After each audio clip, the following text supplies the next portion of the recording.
Welcome back to another interesting class with Success Academy. আজি আপোনালোকৰ সন্মুখলৈ লৈ আহিছো এক্সাৰসাইজ 2.2 ক্লাছ 10 ৰ কোৱেশ্চন নম্বৰ 4 ৰ পৰা সমাধান লৈ আহিছো। ইয়াত 4 নম্বৰত কৈছে কি যদি আলফা আৰু বিটা বহুপদ ৰাখি ইমানৰ দুটা শূন্য হয় যাতে ইমান ইকুৱেল 0 তেন্তে চিৰ মান হ'ব চাৰিটাৰ ভিতৰত কোনটো হ'ব সেইটো আমি নিৰ্ণয় কৰিম। চাওক x square minus p x plus 1 plus c আমি ব্ৰেকেটটো যেতিয়া উঠাই দিম তেতিয়া এনেকুৱা হ'ব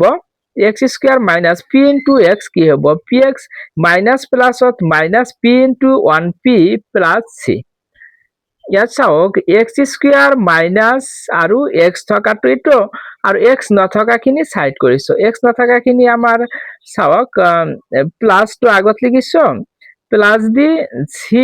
মাইনাস p ইখিনি আমাৰ ধ্ৰুবক তাৰ মানে। এতিয়া ইয়াত কি হ'ব যদি এনেকুৱা ফৰ্মত হয় তেনেহলে a ইকুৱেল কি হ'ব 1 হ'ব কাৰণ x স্কয়াৰৰ হৰক যেটো হিটো আমাৰ a এৰ মান হয় তেনেহলে x স্কয়াৰৰ হৰক কিমান হ'ব ইয়াত একো নাই মানে কি 1 এটা আছে গতিকে 1 এর মান b ইকুৱেল x ৰ যেটো হৰক x এৰ হৰক কি মাইনাস p আছে গতিকে b ইকুৱেল মাইনাস p আৰু যিখিনি লগত আমাৰ চলক নাই x তো নাই হিটোই হ'ব আমাৰ c ৰ মান তেনেহলে c ইকুৱেল কি হ'ব এই ইখিনিত আমাৰ ইখিনি যি আছে হিটোই। এতিয়া আমি জানো alpha plus beta equal minus b by a গতিকে b ৰ ঠাইত আমাৰ কি হ'ব b ৰ ঠাইত আমাৰ মাইনাস p হ'ব ইটো মাইনাস তাৰ পিছত b ৰ ঠাইত আকৌ মাইনাস p আৰু তলত a আছে এৰ ঠাইত কিমান হ'ব 1 হ'ব এৰ ঠাইত আমাৰ 1 মাইনাস মাইনাসত আমাৰ প্লাস p আৰু তলত 1 p আমি 1 এৰে হৰণ কৰিলে কি হ'ব pi হ'ব আলফা প্লাস বিটাৰ মান আমি কি পালো p পালো আৰু alpha into beta equal c by a আমি জানো ইয়াত c সমান সমান কি আছে c মাইনাস p c সমান সমান যিখিনি আছে হিখিনি বহাই দিয়া c ঠাইত আৰু এৰ ঠাইত আমাৰ কি হ'ব 1 হ'ব 1 এৰে এইখিনি হৰণ কৰিলে আমাৰ ইখিনি হ'ব c মাইনাস p হ'ব আলফা ইনটু বিটাৰ মান আমি কি পালো c মাইনাস p পাইছো। এতিয়া alpha plus 1 whole into beta plus 1 equal 0 ইটো যে দিয়া আছে ইয়াৰ পৰা আমি c ৰ মান উলিয়াব পাৰিম। চাওক ইখিনি যেতিয়া আমি ব্ৰেকেটখিনি উঠাই দিম কি হ'ব আলফাৰে আমি বিটা প্লাস 1 এই দুইটা বিটা আৰু 1 দুইটাকে পূৰণ কৰিব লাগিব তাৰ পিছত আকৌ 1 এৰে প্লাস 1 এৰে বিটা প্লাস 1 এটো পূৰণ কৰিব লাগিব আলফাৰে বিটা পূৰণ কৰিলে কি হ'ব আলফা বিটা প্লাস আলফাৰে 1 পূৰণ কৰিলে কি হ'ব আলফা হ'ব তাৰ পিছত 1 এৰে বিটা পূৰণ কৰিলে কি হ'ব বিটা হ'ব আৰু প্লাস প্লাসত প্লাস 1 এৰে 1 পূৰণ কৰিলে কি হ'ব 1 হ'ব। চাওক ইয়াত আলফা বিটা এটা পালো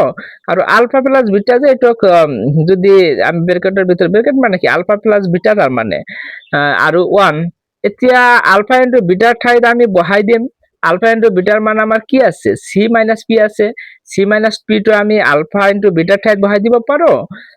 আৰু আলফা প্লাস বিটা এই ইয়াৰ মানটো আমাৰ কি আছে p আছে চাওক আলফা প্লাস বিটাৰ মানটো p গতিকে ইখিনি ঠাইত আমি বহাই দিম কি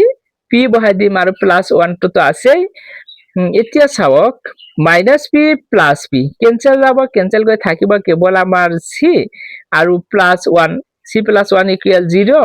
তেনেহলে c ইকুৱেল কি হ'ব প্লাস 1 তো ইফালে আহি মাইনাস 1 হৈ যাব c ৰ মানটো আমি কিমান পালো মাইনাস 1 পাইছো আমাৰ 4 নম্বৰ কমপ্লিট। এতিয়া 5 নম্বৰ লৈ আগবাঢ়ো 5 নম্বৰত তো কৈছে কি যদি a minus b comma a আৰু a প্লাস b বহুপদ ৰাখি x cube minus thrice x square minus 6 plus 8 ৰ শূন্য হয় তেন্তে a আৰু b ৰ মান হ'ব a আৰু b ৰ মান তাৰ মানে কি হ'ব a ইকুৱেল হয় 1 নম্বৰত a ইকুৱেল 1 দিছে b নাম্বাৰ 2 নম্বৰত b ইকুৱেল প্লাস মাইনাস 3 দিছে আৰু 3 নম্বৰত a ইকুৱেল মাইনাস 1 দিছে 4 নম্বৰত b ইকুৱেল a দিছে কোন আৰু কৈছে কি শুদ্ধ উত্তৰটো বাছি উলিওৱা অপচন দিয়া আছে এ নম্বৰত 1 আৰু 4 দুয়োটাই হ'ব বুলি কৈছে। 1ত a ইকুৱেল 1, তাৰ মানে হয় এ নাম্বাৰ অপশনৰ মতে এৰ মান হ'ব 1 আৰু বি ইকুৱেল এ বুলি কৈছে, বিৰ মান আৰু এৰ মান সমান হ'ব বুলি কৈছে, তাৰ মানে বিৰ মানটো 1 হ'ব। তাৰপিছত বি নাম্বাৰত চাওক, আমাৰ বি নাম্বাৰত কৈছে 1 আৰু 2, তাৰ মানে এৰ মান 1 হ'ব আৰু 2ত কি আছে বি ইকুৱেল প্লাস মাইনাস 3, তাৰ মানে এৰ মান 1 হ'ব, বিৰ মান প্লাস মাইনাস 3 হ'ব। এনেকৈ কোনটো আনসাৰ হ'ব এটা আমি উলিয়াব লাগে। চাওক ইয়াত একদম সৰু আৰু ইজি হয়। আমাক ইটো দিয়া আছে বহুপদ, ইটো যদি বহুপদ হয় তেনেহলে এ ইকুৱেল কিমান হ'ব 1 হ'ব, বি ইকুৱেল কিমান হ'ব -3 হ'ব, এক্স স্কোয়াৰৰ যেটো হওক, এটো যেটো ত্ৰিঘাত বহুপদ গতিকে এক্স কিউবৰ যেটো হওক সেইটো এৰ মান, এক্স স্কোয়াৰ যেটো হওক -3 সেইটো বিৰ মান, আৰু এক্সৰ হওক -6 এইটো হ'ব আমাৰ চিৰ মান, আৰু যাৰ লগত কোনো চলক নাই সেইটো হ'ব আমাৰ ডিৰ মান। উই নো দ্যাট, আমি জানো alpha plus beta plus gamma, তার মানে যেটো ত্রিঘাত বহুপদত তিনিটা শূন্য থাকিব আর তিনিওটার যোগফল সমান সমান কি হ'ব -b/a, সেই আগৰটোৰ নিচিনাই দ্বিঘাত বহুপদৰ নিচিনাই। দ্বিঘাত বহুপদত দুটা আমাৰ শূন্য থাকে, আলফা প্লাস বিটা ইকুৱেল কি আছিল -b/a। ইয়াত যেহেতু ত্ৰিঘাত বহুপদ তিনিটা শূন্য থাকিব, তিনিটা শূন্যৰ যোগফল alpha plus beta plus gamma, এই তিনিটাৰ যোগফলে কি হ'ব সেই -b/a হ'ব। ইয়াত আমার আলফা বিটা আৰু গামা এই তিনিটাৰ মান আমাৰ দিয়া আছে। আলফাৰ মান দিয়া আছে a-b, বিটাৰ মান দিয়া আছে a, আৰু গামাৰ মান দিয়া আছে আমাৰ কি a+b। চাওক কোৱেশ্চনত ইয়াত কৈছিলেই a-b, a আৰু a+b বহুপদ ৰাখি ইমানৰ শূন্য যদি হয় তেন্তে a আৰু b ৰ মান উলিয়াব লাগে। তাৰ মানে আলফা বিটা আৰু গামা, তাৰ মানে শূন্য তিনিটা আমাক দিয়াই আছে। তেনেহলে বহাই দিছো আমি আলফা বিটা গামাৰ মান আমি বহাই দিছো, আৰ দিলে এইখিনি সমান সমান কি হয় -b/a মাইনাস, আৰু বিৰ মানটো -3 আছে, -3 বহাই দিছো, তলত এর মানটো 1 বহাই দিছো। তেনেহলে মাইনাস, ইয়াত চাওক মাইনাস মাইনাসত কি হৈ যাব +3, আর 3 +3 1 হৰণ কৰিলে আমাৰ +3 হ'ব। আৰু ইয়াৰ পৰা চাওক আমাৰ -b প্লাস b ক্যান্সেল যাব, আৰু a প্লাস a তিনিটা a প্লাস তিনিটা a থাকিব, গতিকে +3a, 3a ইকুৱেল 3, তেনেহলে a ইকুৱেল কিমান হ'ব 3/3, 3/3 ইকুৱেল কি হ'ব 1 হ'ব। এৰ মান আমি কি পালো 1 পাইছো। আকৌ আমাৰ পূৰণফল শূন্য কেইটাৰ পূৰণফল চাওক, আলফা বিটা গামা ইকুৱেল কি হয় -d/a, এটা আমাৰ সূত্ৰ। ত্ৰিঘাত বহুপদত তিনিটা শূন্যৰ পূৰণফল সমান সমান -d/a হয়। তেতিয়া আলফা ঠাইত a-b আছে, বিটা ঠাইত a আছে, আৰু গামাৰ ঠাইত a+b টো আমাক দিয়া আছে, ইকুৱেল -d হয়, মাইনাস লিখিলো, আৰু d ঠাইত কি হ'ব 8 হ'ব, d ঠাইত 8, এর ঠাইত আমাৰ কি আছে 1 আছে, চাওক এর ঠাইত আছে 1। এতিয়া a ইনটু a-b, a টো আগত লিখিছো, a-b পিছত লিখিছো, আৰু a+b আছে, ইকুৱেল হয় -8 1 হৰণ কৰিলে কি হ'ব -8 হ'ব আমাৰ। এতিয়া চাওক a-b a+b টো এটা সূত্ৰত পৰিল, a-b whole into a+b equal আছিল আমাৰ a square minus b square. এইখিনি সমান সমান হৈ গ'ল আমাৰ a square minus b square equal -8, চাওক ইকুৱেল -8 আছিল, ইকুৱেল -8 হ'ব। তাৰপিছত এই 1 এৰ ঠাইত আমি কি বহাম 1 বহাম, কাৰণ পাইছো চাওক a ইকুৱেল কিমান পাইছো 1 পাইছো, সেইকাৰণে য'ত a আছে তাত আমি 1 বহাই দিম। ইয়াত এর ঠাইত 1 বহাই দিছো, ইয়াত চাওক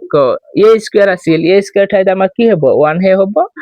1 স্কয়াৰ কি হ'ব 1 হ'ব -b স্কয়াৰ ইকুৱেল -8। এতিয়া 1 ইনটু 1 হ'ব মাইনাস, এর প্লাস আর মাইনাস হৈ গ'ল, 1 into b square -b square হৈ গ'ল ইকুৱেল -8। ইয়াৰ পৰা চাওক ইয়াত লিখিছো b স্কয়াৰটো বাওঁফালে ৰাখি দিছো -b স্কয়াৰটো, তাৰপিছত সোঁফালে আমাৰ -8 আছে,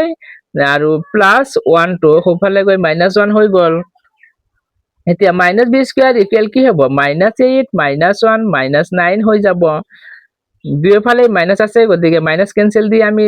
লিখিব পাৰিম b square equal 9। b square equal যদি 9 হয় b ইকুৱেল কি হ'ব +-√9 হ'ব। ইয়াৰ যেটো হয় ইয়াৰ যে ৰুট হয় স্কয়াৰটো উঠাই দিলে ওপৰত ৰুট ওভাৰ আহিব আৰু আগত প্লাছ মাইনাছ এটা আহি যায় গতিকে প্লাছ মাইনাছ 9 টো আমাৰ 3 ৰ বৰ্গ গতিকে 3 হ'ব ইয়াত আমাৰ b ৰ মান কিমান পালো প্লাছ মাইনাছ 3 পাইছো এৰ মান পাইছো 1 এতিয়া আমি অপচনত যাব পাৰো চাওক অপচনত আমাৰ 1 ত আছে এৰ মান 1 গতিকে আমাৰ 1 টো হ'ব আৰু b 2 ত আছে b ৰ মান প্লাছ মাইনাছ 3 আমাৰ 2 টো হ'ব এতিয়া যিকেইটা যিটো অপচনত এই চাৰিটাৰ ভিতৰত যিটো অপচনত আমাৰ 1 আৰু 2 আছে সেইটো ৰাইট হ'ব 1 আৰু 2 আমাৰ b ত আছে গতিকে আমাৰ ৰাইট আনসাৰটো হ'ব b নেক্সট 6 নাম্বাৰ কোশ্চেন বোৰ ডাঙৰ ডাঙৰ হয় কিন্তু আমাৰ আনসাৰ একদম সৰু হয় ইয়াত চাওক 6 নাম্বাৰত কৈছে তলৰ বিবৃতি দুটাৰ এটা উক্তি এ আৰু আনটো যুক্তি আৰ উক্তি এটোত কৈছে যদি আলফা আৰু বিটা বহুপদ ৰাখি x² - 6x + p ৰ দুটা শূন্য হয় যাতে alpha plus beta whole square minus twice alpha beta equal 40 তেন্তে p ৰ মান হ'ব -1 বুলি কৈছে গতিকে আমি এটো সাম -1 হয় না নাই যুক্তি আৰত কৈছে ax² + bx + c বহুপদ ৰাশিটোৰ শূন্য দুটাৰ যোগফল আৰু পূৰণফল ক্ৰমে -b/a আৰু c/a এটো হসা হয় কারণ আমি তো জানোই চাওক ax² + bx + c এটো আমাৰ দ্বিঘাত বহুপদৰ সাধাৰণ আৰ্হি আৰু এটো আৰ্হিত আলফা প্লাস বিটা সমান সমান আমি কি জানো -b/a তার শূন্য এটোৰ শূন্য দুটাৰ যোগফল -b/a এটা আমাৰ জানো এইখিনি আৰু সূত্ৰ এটা আৰু পূৰণফল আলফা * বিটা ইকুয়াল কি c/a এটো তো আমাৰ ৰাইটই যুক্তি আটো আৰু উক্তি এটো হয় না নহয় এইখিনি চাম কোশ্চেনত দিছে চাওক অপশন শুদ্ধ বিকল্পটো বাছি উলিওৱা এ নম্বৰত কৈছে উক্তি এ আৰু যুক্তি আৰ দুয়োটাই শুদ্ধ আৰু যুক্তি আর উক্তি এর শুদ্ধ ব্যাখ্যা এটা হসা হয় না নাই চাম আর বি নম্বৰত তেনেকৈ কিবা কৈছে বি নম্বৰতে কৈছে উক্তি এ আৰু যুক্তি আৰ দুয়োটাই শুদ্ধ কিন্তু যুক্তি আৰ উক্তি এৰ শুদ্ধ ব্যাখ্যা নহয় সি নম্বৰত কৈছে যুক্তি এ শুদ্ধ উক্তি এ শুদ্ধ যুক্তি আৰ অশুদ্ধ ডি নম্বৰত কৈছে উক্তি এ অশুদ্ধ যুক্তি আৰ শুদ্ধ আমি চাম কোনটো অপশন হ'ব তাৰ কাৰণে এক নাম্বাৰটো শুদ্ধ হয় না নাই উক্তি এটো শুদ্ধ হয় না নাই হেতু চাব লাগিব চাওক x² - 6x + p ইটো আমাৰ বহুপদ ইয়াত a ইকুয়াল কিমান হ'ব x² ৰ হওক 1 আৰু আমাৰ b টো হৈছে x ৰ হওক -6 আৰু c টো হৈছে যাৰ লগত x নাই চলক নাই হেতু আমাৰ কাৰ লগত চলক নাই p ৰ লগত গতিকে p টোই হ'ব আমাৰ c ৰ মান c ইকুয়াল p তেনেহলে আলফা প্লাস বিটা আমাৰ কি হ'ব ULFA plus beta equal -b/a এটো সূত্র চাওক আমি ব্যৱহাৰ কৰি আছো এতিয়া -b/a ইয়াত মাইনাস আৰু b ৰ মানটো -6 এৰ মান আমাৰ 1 তলত আহি গল তেনেহলে মাইনাস মাইনাসত +6 মাইনাস মাইনাসত আমাৰ +6 হৈ গল আৰু তলত 1 6 ক 1 ৰে হৰণ কৰিলে আমাৰ 6 এই হ'ব আলফা প্লাস বিটাৰ মান আমি কি পালো 6 পাইছো তেনেকৈ আলফা ইনটু বিটা ইকুয়াল আমি জানো c/a এতিয়া c ৰ ঠাইত আমাৰ কি হ'ব p হ'ব আৰু এৰ ঠাইত 1 হ'ব p ক 1 ৰে হৰণ কৰিলে আমাৰ p হ'ব এতিয়া আমি এটো কৰিম alpha plus beta whole square minus twice alpha beta equal 40 এটা আমাক দিয়া আছে এটার পৰা আমি p ৰ ভ্যালু পাই যাম চাওক alpha plus beta whole square আছে আলফা প্লাস বিটাৰ মান কিমান আলফা প্লাস বিটাৰ মান চাওক আমাৰ 6 পাইছো আমি গতিকে আলফা প্লাস বিটাৰ ঠাইত 6 বহাই দিম 6 বহাই দিলে 6 এর উপর স্কয়ার হবে যেহেতু আলফা প্লাস বিটার উপর square 6 square -2 into alpha beta আর মানটা কি আছে আলফা ইনটু বিটা চাওক আলফা ইনটু বিটার মান আমার p গতিকে 2 ইনটু আলফা বিটা ঠাইত আমি কি বহাই দিম 2p ইকুয়াল কি হ'ব 40 এতিয়া আমাক p ৰ মান লাগে গতিকে মাইনাস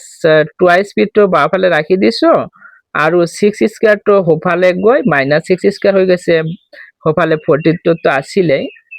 এতিয়া -2p ইকুয়াল 40 - 36 6 স্কয়ার কি হ'ব 36 40 - 36 আমাৰ 4 হৈ যাব বাওফালে -2p আছে এতিয়া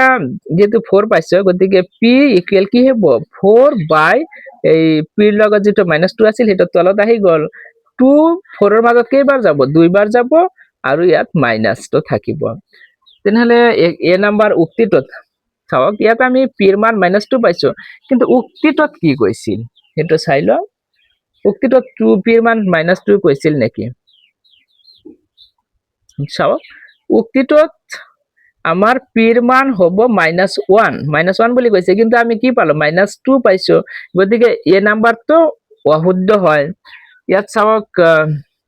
হয় উক্তি এটো অশুদ্ধ এতিয়া অপচনত আমি যাব পাৰো আমি কি পালো উক্তি এটো অশুদ্ধ আৰ যুক্তি আৰটো শুদ্ধ এটা তো